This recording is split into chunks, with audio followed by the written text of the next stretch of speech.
In all the excitement of finding your new home, it's really easy to fixate on the house itself. The number of bedrooms, does it have a 1-story or 2-story, the size of the yard. All the things that you envision in your new dream home are so easy to get fixated on. At the same time, it's also really important to consider the neighborhood. After all, that's the place that your house is going to be in, and you need to be happy with the surrounding area, the surrounding community, and the neighbors that you're going to be next to and that you're going to see for quite some time moving forward. After our conversation today, you'll have 9 considerations of how to find the best neighborhood for you.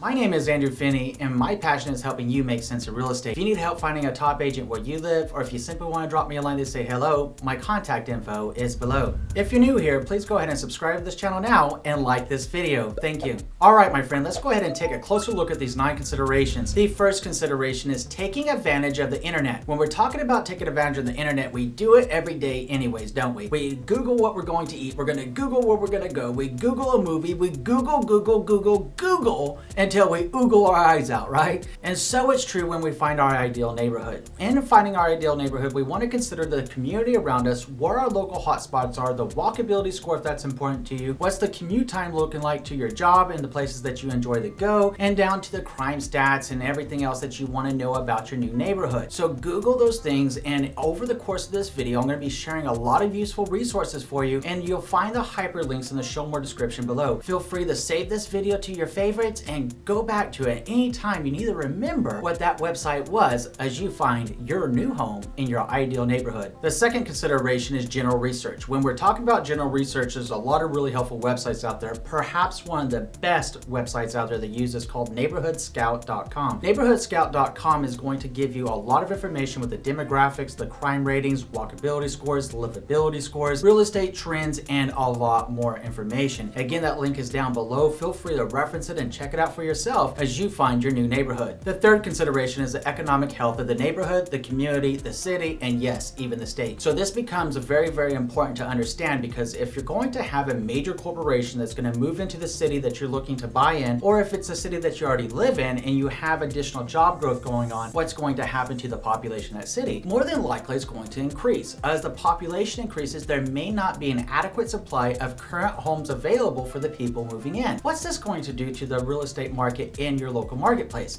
It's obviously going to drive the prices higher because the supply is less than the demand for those homes. If you know that this is going to happen, then maybe it would be wise to make a move sooner than later on buying your new home. There's a great website that you can go to courtesy of the U.S. Bureau of Economic Analysis so that you can check this out. The website is www.bea.gov.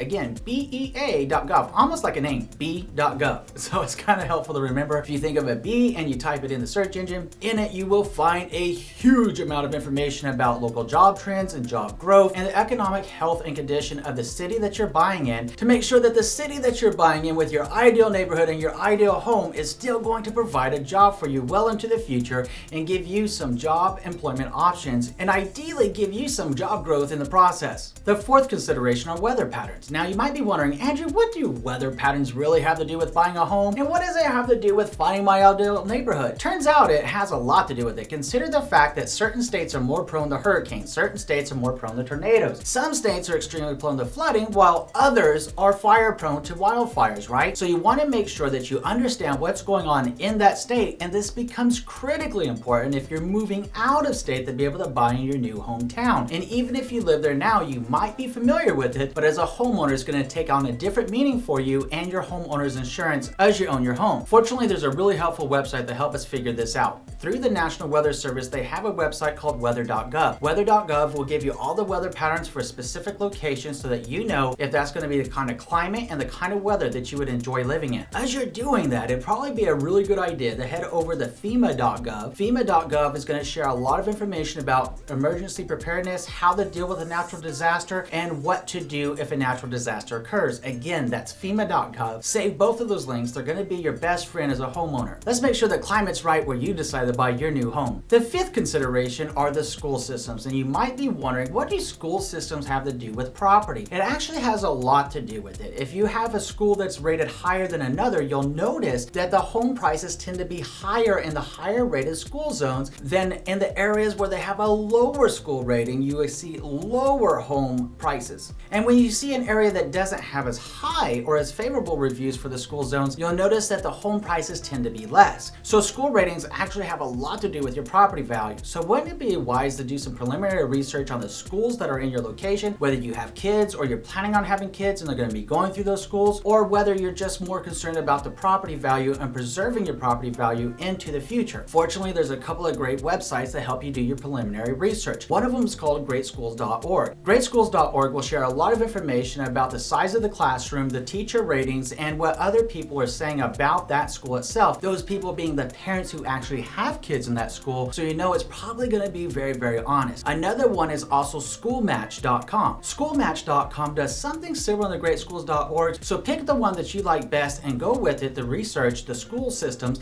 where you plan to buy your home. The sixth consideration are crime statistics. Now, this is probably one of the most commonly things that I get asked about as a trusted real estate advisor all the time. People say, Andrew, you know, if I have to compromise on a home because of my budget or affordability or whatever, the one thing I am completely non-negotiable on is the crime. I want to be in a safe neighborhood. Perhaps you feel like that too. And if that's the case, that's okay. Just know that your trusted real estate advisor that you'll be working with can give you a lot of local resources to use to find if the crime in an area is acceptable to you. The reason we can't just say, hey, guess what, Bob? This is the best area for you to live in is because it comes underneath something in real estate called steering. And steering is a big no-no for trusted real estate advisors. In fact, we can lose our license for it. So a trusted real estate advisor will provide you with all the information possible to help you make a well-informed decision. Fortunately, there's also a couple of other really good links that you can use here. One is called crimereports.com. Crimereports.com is a system that has a national database of all the different police departments across the country to help you make sense of what the crime is in a different area. It's perhaps one of the largest collections of police data, and since it's tapped into the police department itself, it's always updating every single day, every single week, so you'll know right up to the minute of what's being reported as crimes in that area to make sure that your new home is also fitting with your expectations for the crime level in that area and what kind of crimes are going on. Another really helpful website is called familywatchdog.us. Now with familywatchdog.us, what it does is it actually keeps track of all the registered sex offenders in an area. So if that's something that's important to you and you want to know how many sex offenders are in and around the area that you're looking to buy your new home, go to familywatchdog.us and find out if it's going to be okay for you. And if not, then at least you know before you buy your house and you can find another area that's more acceptable to you. The seventh consideration is transit. And when we're talking about transit, what are we really talking about? We're really talking about the commute time. How long is it going to take you to get from point A to point B to point C and back to point A at the end of the day, A being your home, right? So you want to make sure that those are all taken into account whenever you're thinking about which neighborhood is right, which home is right for you, and the distance from your favorite hotspots where maybe it's your gym, maybe it's your shopping center, maybe it's whatever's most important to you. A great website to check out the transit and the commute times around you is alltransit.cnt.org. Again, alltransit.cnt.org. It's going to be very helpful with all the frequency of the traffic going on, where there's planned roadways going in and where there's planned freeways going in, so you know how to adjust your commute accordingly. Then you can head over to walkscore.com and check it out and see what the walkability score is from the house and neighborhood that you want to buy to the areas that are most important to you or the amenities that you would like to get into fairly quickly by just simply walking. Keeping in mind a walk score of 100 is essentially like a walker's paradise, and a score of 0, well, you better have a car to get around in because it's no walkability going on there. Either way, whatever's most important to you, planning out your route to work, planning out your transit and commute, or planning out where you want to walk if that's something that you're into, then head on over to those two websites and make sure that it's in keeping with your expectations for your ideal neighborhood. The eighth consideration are take stock in community boards. When we're talking about taking stock in community boards, we all know about Yelp.com. Now, Yelp.com does a lot of things for us. It let us know what all kinds of different service providers are rated as. It let us know about restaurants. It let us know and read real other people's commentary on what it was like to dine there, what it was like to watch a movie in that movie theater, or what their experiences were with a different service provider, from a mechanic to a dentist to a lawyer or what have you, right? Take stock and take a look at Yelp.com and take a look at the area around your ideal neighborhood by simply typing in the address of the home that you're curious about or that you have your heart set on to buy. Take a look at it and see what's around. And it'll also help you identify where your local favorite hotspots are in the future after you get the keys to your new home. But maybe you're old school and you're one of those people that like to have paper in your hand and read a book as opposed to listen to a book or read it on a screen. Well, fortunately, there's a site called newspapers.com. If you want to do some research about the community, you want to do some research about the home, go to newspapers.com and it'll be an archive of all the previous newspapers, including the current newspapers that are circulating. You can take a look at it there and see if it's right for you, newspapers.com.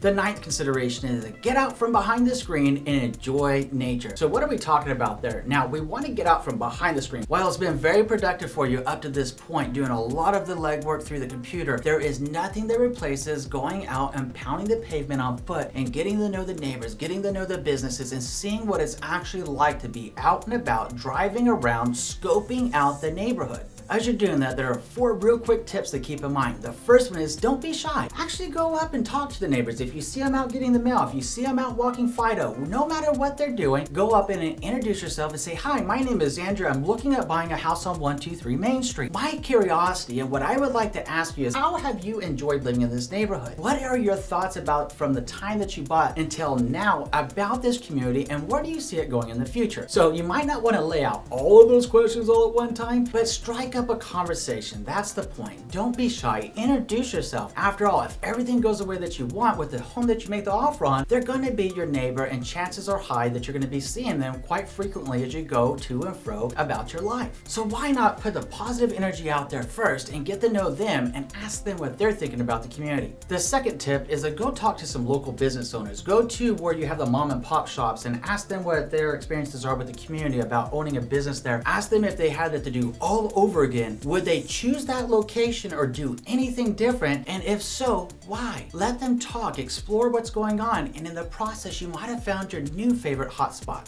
The third tip, especially if schools are highly important to you with high-rated schools, why not call the school administration? Why not go over there for a visit and ask them to take you on a tour of the school? A lot of schools, in fact, most schools would be more than delighted to have you come in and sit in with the class, or have you at least take a tour around the facility so you have an idea of where your kids would be going to school. If you don't have kids and yet are planning on having kids, then you can get an idea of the environment that they're going to be in as they come up and they go through high school to graduate. Why not take them up on a tour and make sure it's a school that you really enjoy? The fourth tip is to scope out your local hotspots and come up with an idea of how far it's going to be from your ideal neighborhood, your ideal home, into your ideal favorite hotspots, right? You want to make sure, can you walk there? Can you bike there? Can you drive there? And understand how you're going to get there, period, right? I mean, it's your favorite for a reason. You want to know how to get there. Go ahead and scope that out. See where the local facilities are for your favorite hotspots and come up with a game plan of how best to enjoy your lifestyle in your new home. Okay, so now that you have 9 considerations to think about as you're identifying your ideal neighborhood that's best for you, let's take a look at how to find your ideal home and how to determine your ideal home price. Thank you for the great conversation today, my friend. I'm looking forward to our next one. We'll see you in a few.